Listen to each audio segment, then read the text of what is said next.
C'est-à-dire que Emmanuel Macron parle de 120 000 postes supprimés en 5 ans dans la fonction publique. Dans quel sens ça va, selon vous, ce genre de mesure, Nicolas Brienne? Je crois qu'il y a un moment, le premier budget qu'on aura à voter en tant que député, c'est celui de l'éducation nationale.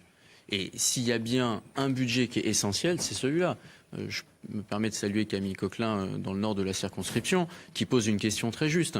C'est là, on arrive à la fin d'une année scolaire où on aura un élève sur 5 qui sort de primaire, qui aura du mal à lire, à écrire ou à compter.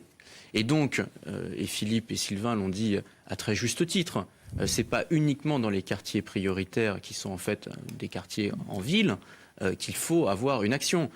Aucune école rurale ne doit fermer sur la deuxième circonscription de l'Allier au cours des 5 prochaines années. C'est absolument essentiel. Pourquoi? Parce que quand vous fermez une école, vous fermez un village. Et donc, moi je le dis très simplement, comment est-ce qu'on fait pour faire baisser cette proportion hallucinante de gamins qui vont sortir de l'école primaire sans savoir lire, écrire ou compter? Eh bien tout simplement, vous en apercevez souvent, on a besoin de retourner aux fondamentaux. Il n'y a pas de transmission de savoir si on ne met pas le paquet sur lire et écrire.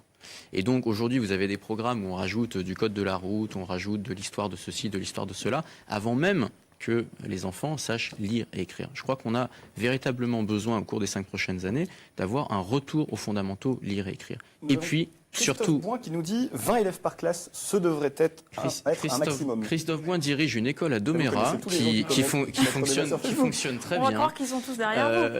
Et Christophe a raison de le dire.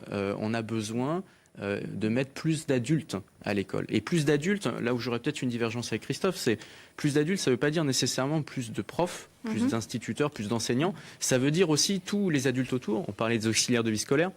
On peut parler aussi des infirmières scolaires. Parce que souvent, dans ces enfants qui ont eu du mal à lire, à écrire ou à compter, on a les dysorthographies, on a les dyslexies, on a l'absence de détection de troubles autistiques, de troubles de l'audition, de troubles de la vue. Et je crois qu'il est essentiel de se dire une chose, on a besoin de remettre plus d'adultes à l'école de la République.